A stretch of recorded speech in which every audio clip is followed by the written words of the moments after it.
So guys majority of times ये देखने को मिला है कि जब जब एनएससी के आईपीओ के रिगार्डिंग कोई न्यूज मार्केट में आई है तो बीएसई लिमिटेड में मोमेंटम बहुत बढ़िया देखने को मिला है।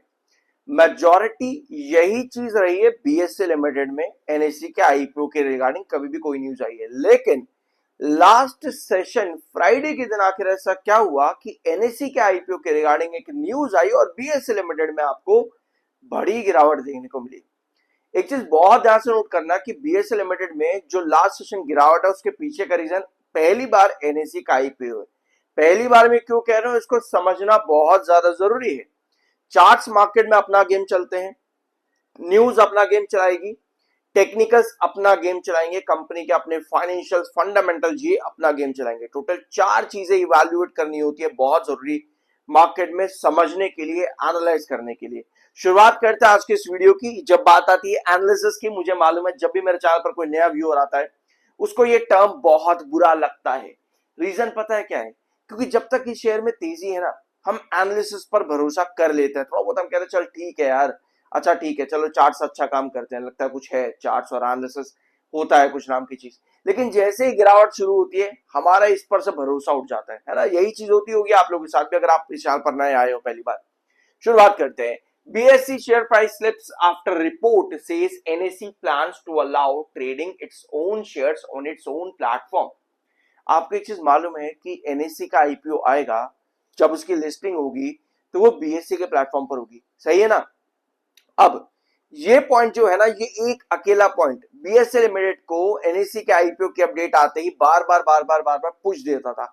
कई बार ये चीज देखने को मिली, लेकिन अब एनएससी कह रहा है कि हम आपके प्लेटफॉर्म पर लिस्टिंग तो करेंगे, लेकिन स्टिल हम बिना कहां पर, बिना एनएससी पर ही लिस्टिंग कराए वहां पर भी हम ट्रेडिंग करवाएंगे भाई, वहां भी हम ट्रेडिंग कराएंगे। पहले क्या सीन था कि एनएससी सिर्फ बीएसई लिमिटेड पर ही लिस्ट होगा, लिस्ट तो अभी भी बीएसई पर ही होगा, एनएससी पर नहीं होगा, बीएसई पर लिस्ट होगा। तो क्या फायदे थे बीएसई लिमिटेड को कि भैया ट्रांजैक्शन वॉल्यूम्स, लिक्विडिटी जितनी बढ़ेगी, ट्रेडिंग जितनी बढ़ेगी, ट्रेडिंग एक्टिविटी जितनी बढ़ेगी, जितना टाइम स्पैन यहां पर लगाया जाएगा उसका बेनिफिट बीएसई लिमिटेड को मिलेगा। ये अपडेट बार बार बीएसई को अच्छा पुश दे देती थी, लेकिन अब की बार एनएससी लिमिटेड ने भैया कुछ और ही कह दिया। यहां पर क्या है, यहां पे ऑल्दो यहां पे एनएससी की जो लिस्टिंग है वो बीएसई पर ही होगी, मैं आपको फिर बता दूं, लेकिन no formal listing on NSC. NSC पर कोई फॉर्मल लिस्टिंग नहीं होने वाली है। NSC shares won't pay listing fees और साइन और formal primary listing agreement with NSC itself, नहीं होने वाला है। लेकिन investor can place trades for NSC stock directly through the NSC trading software. ये है अपडेट, बहुत ज्यादा जरूरी समझनी। Next, matching orders alongside the primary trading happening on BSE Limited, और इसी का इंपैक्ट आपको देखने को मिलेगा वॉल्यूम्स के ऊपर। और आपको मालूम है कि वॉल्यूम्स का क्रंच BSE लिमिटेड पर ऑलरेडी चल रहा है, specially via proprietary trading rule जो कि 1 जुलाई से लागू हुआ था। और इसके रिगार्डिंग मार्केट में बहुत से ब्रोकरेज हाउसेस की रिपोर्ट्स भी हैं, फॉर एग्जांपल जेफरीज की, कि BSE लिमिटेड के आने वाले Q2 से रिवेन्यूज 10% तक कट होते देखने को मिल सकते हैं। मालूम है आपको ये चीजें? नहीं मालूम है, क्योंकि मार्केट में तो ऑपरेटर गेम चलता है ना। बिल्कुल सही कह रहे हो आप लोग, ठीक है। ये बात देखो, मैं क्यों बीच बीच में कहता ना कि आपका क्या कहना है, आपका क्या कहना है, क्योंकि मुझे बहुत सही लगता है कि जब मार्केट में लोगों के ओपिनियन आते हैं और वो बहुत अलग तरीके के हो, मतलब without any research, without any analysis, ठीक है। हम यही कह रहे हैं कि ऑपरेटर गेम मार्केट के अंदर है, हमेशा चीजें नोट करते चलना। पास्ट, अभी हम चार्ट पर आएंगे, और भी डिटेल्स और भी अपडेट्स हैं उनको भी डिस्कस करेंगे। पास्ट किसी भी कंपनी का बहुत ज्यादा जरूरी होता है, इसको समझना इंपॉर्टेंट है, ठीक है। कंपनी के रिगार्डिंग न्यूज कोई अगर आई है, इसको समझना बहुत ज्यादा इंपॉर्टेंट है। अगर हम न्यूज को नहीं सही तरीके से समझ पाते, अगर हम पास्ट को सही तरीके से नहीं समझ पाते, कोई मतलब नहीं है एंट्री करने का, एग्जिट करने का, कोई मतलब नहीं है अपने आप को इन्वेस्टर और लॉन्ग टर्म इन्वेस्टर कह देने का। एक बार यहां पर आओ, ये मैंने बीएसई लिमिटेड का एक लॉन्ग टर्म चार्ट आज के दिन लिया है, ठीक है। ये रहा जून 2025 और ये रहा जुलाई 2026 पहली तारीख, यहां पर आपको बड़ी गिरावट देखने को मिल रही है, यहां पर भी आपको गिरावट देखने को मिल रही है। क्या आप लोगों ने कभी ये चीज नोटिस करी? अगर आप नहीं आप जान रहे कि क्यों यहां पर गिरावट है, क्या आप लोगों ने कभी नोटिस कर सोचने की कोशिश करी कि क्यों गिरावट है? बेसिकली पहला रीजन आपका आता है आरबीआई पॉलिसी। बिल्कुल ये पॉइंट मैं कई बार अपने चैनल पर डिस्कस कर चुका हूं, मुझे जरूरत नहीं है, मेरे चैनल मेरे जो रेगुलर व्यूअर है वो ये बात मालूम है, उन लोगों को मालूम है कि आरबीआई की पॉलिसी से 10% डायरेक्टली बीएसए लिमिटेड के रिवेन्यूज पर इंपैक्ट पड़ता देखने को मिल सकता है, क्योंकि प्रोप्राइटरी ट्रेडिंग रूल कवर करने की वजह से डायरेक्टली वॉल्यूम्स पर इंपैक्ट आएगा। ये मैं अपने आप से नहीं बताता, ये कहानी है, ये अपने मनगढ़ कहानी नहीं है मेरी, ये सभी रिपोर्ट्स आप गूगल पर सर्च करोगे कि प्रोप्राइटरी ट्रेडिंग रूल क्या है, उसका इंपैक्ट बीएसए पर कैसे पड़ेगा, ये सब चीज आपको वहां पे मिल जाएगी। लेकिन आप कहोगे कि भैया एमसेक्स पर इंपैक्ट क्यों नहीं पड़ रहा? भैया एमसेक्स तो इस तरह से नहीं रिएक्ट कर रहा, उसकी कहानी अलग है, तो वो भी मेरे चैनल पर अवेलेबल है, जाकर के आप उसको भी देख सकते हो। ठीक है, मैं यहां पर आता हूं। इधर यहां पर क्या था आपका जेन स्ट्रीट, याद है जेन स्ट्रीट? अगर आप इस गिरावट को नहीं समझ सकते तो आप इस गिरावट को भी कभी नहीं समझ पाओगे, और अगर आप गिरावट को नहीं समझ सकते आप तेजी को भी नहीं समझ पाओगे। आरबीआई का जो रूल जुलाई पहली तारीख को लागू हुआ, वो पहले लागू हो जाना चाहिए था 2 महीने पहले, लेकिन उसको एक्सटेंड कर दिया गया, तो बीएसए लिमिटेड में आपको तेजी देखने को मिल गई। ऑल्दो उसके पीछे कंपनी के क्वार्टरली रिजल्ट जो मार्च का क्वार्टर आया था वो भी बड़ा हाथ था वहां पे।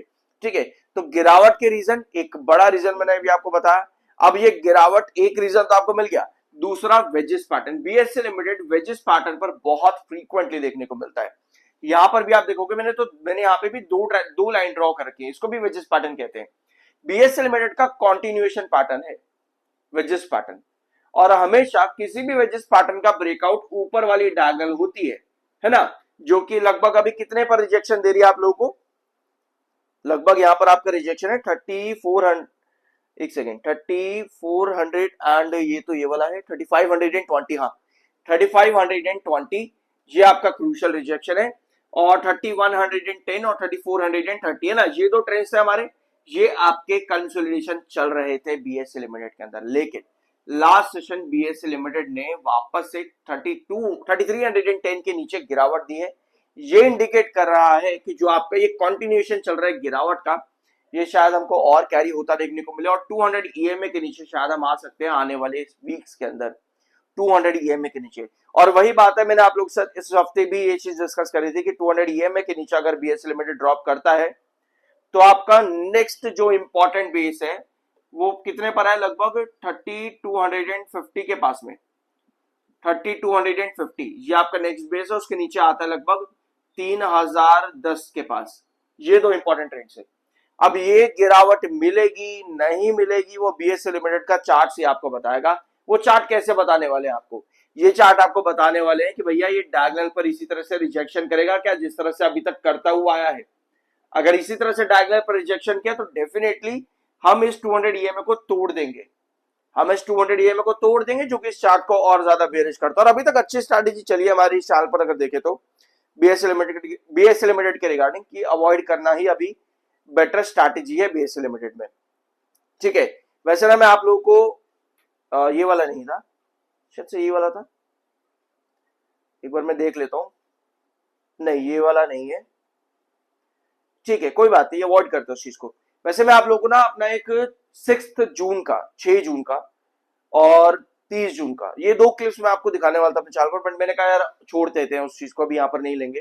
ठीक है, बहुत इंपॉर्टेंट था वो भी कि किस तरह से आपको बीएसए लिमिटेड में करेक्शन देखने को मिल रही है, और उसके पीछे और भी रीजन है, वो भी मैं यहाँ पर डिस्कस करने वाला था। लेकिन अभी देखो करेक्शन है, गिरावट है अभी, तो हम ये समझ सकते हैं गिरावट क्यों है, पर तेजी आएगी इसको समझना भी जरूरी, क्योंकि गिरावट में ही स्ट्रैटेजी बनती है, तेजी में स्ट्रैटेजी कभी नहीं बनेगी।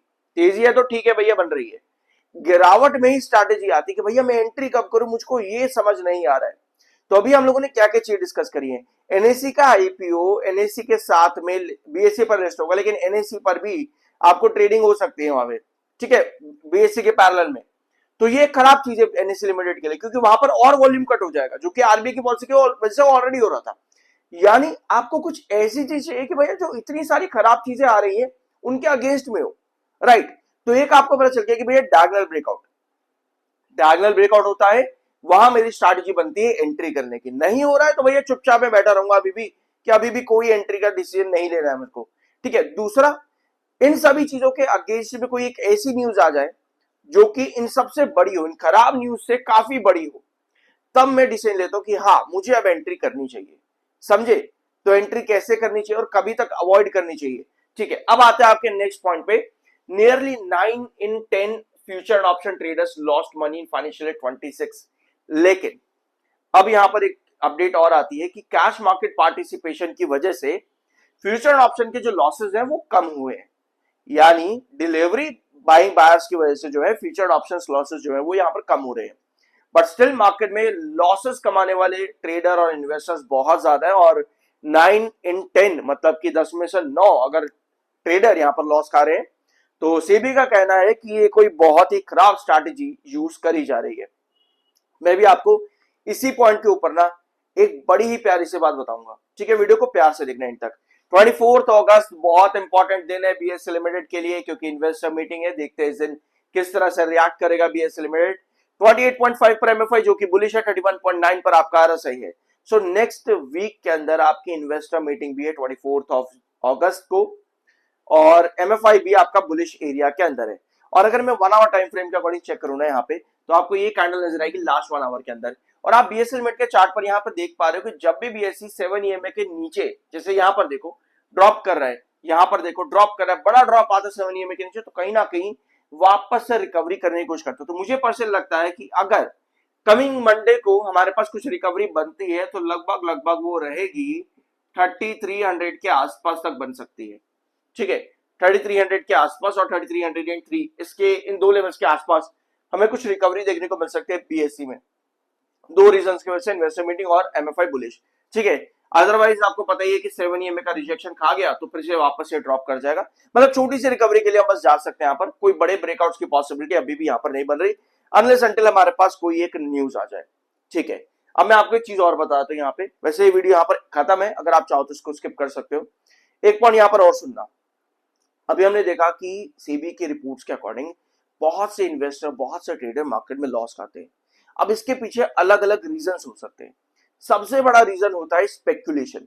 स्पेक्यूलेशन किस तरह की होती है? I M N R certified, अगर सब्सक्राइब करना हो तो कर देना। ठीक है, स्पेक्यूलेशन किस तरह की होती है कि भैया ऐसा हो जाएगा, अगर इतनी गिरावट आ गई तो इतना तो वापस से चला जाएगा, ये एक स्पेक्यूलेशन है। इतना बढ़ गया है तो और बढ़ जाएगा, ये एक स्पेक्यूलेशन है। बीएसए लिमिटेड का कोई टक्कर नहीं है मार्केट के अंदर, ये एक स्पेक्यूलेशन है। एनएससी का आईपीओ आएगा तो बीएसए लिमिटेड बर्बाद हो जाएगा, ये एक स्पेक्यूलेशन है। इतने सारे स्पेक्यूलेशन के बीच में जब एक नॉर्मल इन्वेस्टर स्पेक्यूलेट करता है इन सब चीजों को, तो कहीं ना कहीं गलतियां भी करता है। तो स्पेक्यूलेशन को हटा करके, सीबी खुद कहता है स्पेक्यूलेशन को हटा करके बेटर ये है कि आप एक अच्छा रिसर्च प्लान बनाओ और एक अच्छा एनालिसिस करो। और जैसे मैंने वीडियो की शुरुआत में आपको बताया यहाँ पर कि क्या क्या चीजें आपको देखनी चाहिए, दो चीजें मैंने अभी आपको यहाँ पे बताई ना। बीएसए लिमिटेड के केस में अगर हम देखेंगे तो पास्ट और न्यूज, ये दो चीजों को अगर हम सही तरीके से समझे, और साथ में चार्ट्स पर ऑफ कोर्स बीएसए लिमिटेड का बहुत कॉमन चार्ट देखने को मिलता है, wages pattern, perpendicular breakout, perpendicular breakdown, इसी तरीके से बीएसए लिमिटेड ज्यादातर आपको ट्रेड करता देखने को मिलता है। तो अगर हम इन तीन चीजों को सही तरीके से समझे ना, तो ये जो 90% के ऊपर का जो इन्वेस्टर या ट्रेडर लॉस खा रहा है, ये चीजें कहीं ना कहीं कम हो सकती हैं, और ये हमें खुद से ही करनी है। ठीक है, कोई सोशल मीडिया इन्फ्लुएंसर आपको मदद नहीं करेगा। सबसे बुरी चीज है ये मार्केट के अंदर, सोशल मीडिया इन्फ्लुएंसर बहुत खराब चीज है, ये बंद कर दो बिल्कुल। सबसे जरूरी चीज है कि अच्छा एनालिसिस करो। हाँ देखो, ये लोग आपको कुछ ना कुछ सिखा जरूर देंगे, हर कोई सिखाने के लिए बैठा है, जिसको जितना आता है वो उतना सिखाने के लिए बैठा हुआ है। ठीक है ना, जिसको जितना आता है वो उतना सिखाने के लिए बैठा है। लेकिन कभी भी ये गलती मत करो कि किसी के कुछ कह दिया ले लिया, किसी ने कुछ कह दिया बेच दिया, ये काम नहीं करना चाहिए कभी भी। इसलिए वजह से मैं अपने चैनल पर भी कभी आपको ये नहीं कहता कि भैया ये ले लो या ऐसा कर लो। मैं आपको हमेशा ये बता दूं कि स्ट्रैटेजी क्या होनी चाहिए, अभी क्या नजर आता है उसके अकॉर्डिंग क्या पॉसिबिलिटी है। कभी आपको ये नहीं कहता कि भैया ये ले लो या ये मत लेना, ऐसा कर लो वैसा कर लो, कभी नहीं। क्योंकि हमें अपने डिसीजन खुद से सीख करके लेने आने चाहिए। कुछ नया जानने को मिला हो, सब्सक्राइब करना, मिलता अगले वीडियो में।